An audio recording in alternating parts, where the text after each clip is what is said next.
Très intéressé par le concept imaginé par les fondateurs de Floaté, Anthony Bourbon fait une offre très risquée aux deux candidats de Qui veut être mon associé ? De ce mercredi 25 janvier 2023. Un sacré coup de poker. Ce mercredi 25 janvier 2023, Anthony et Philippe espéraient convaincre les investisseurs de Qui veut être mon associé ? Grâce à leur marque Floaté et leur t-shirt anti-noyade, qui se transforme en gilet de sauvetage si l'enfant tombe dans l'eau. Après une démonstration très réussie, ils demandaient 100 000 € contre 10% de leur entreprise.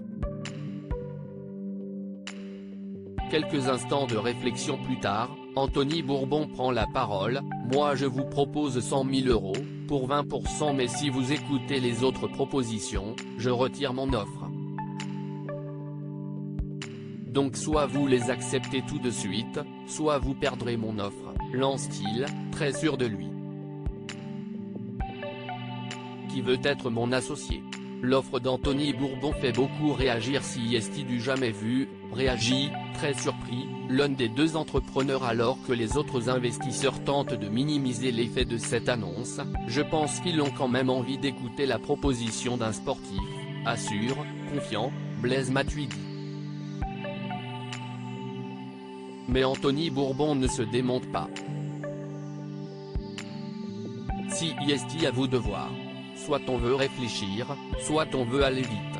Mais l'action mène à la stratégie et pas l'inverse, martèle-t-il face aux créateurs de Floaté, qui ont besoin de savoir s'il est prêt à se battre à leur côté pour que leur business perce dans le secteur.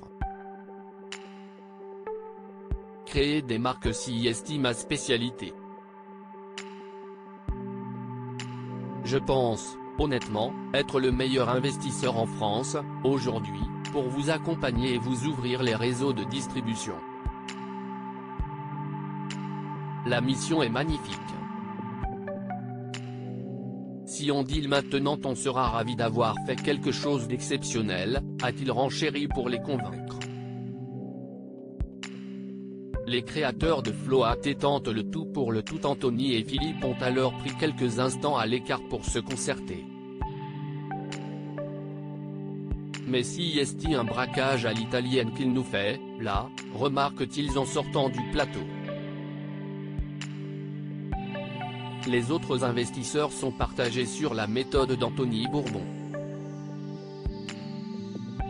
C'était pas mal.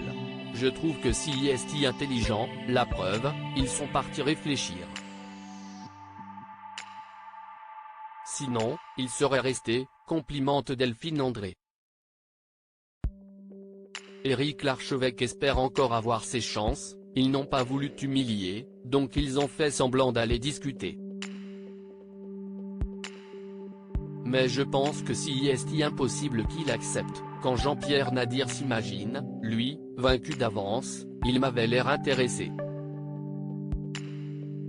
Ce qui dénote un manque de maturité, mais bon, taquine-t-il son camarade. De retour dans le studio, les deux hommes se montrent prêts à accepter l'offre audacieuse, mais pas à n'importe quel prix. Ils osent effectivement faire une contre-proposition à 200 000 €, contre 20% des parts de Floaté. À lire aussi Qui veut être mon associé ? Que devient Float, un an après leur participation à l'émission.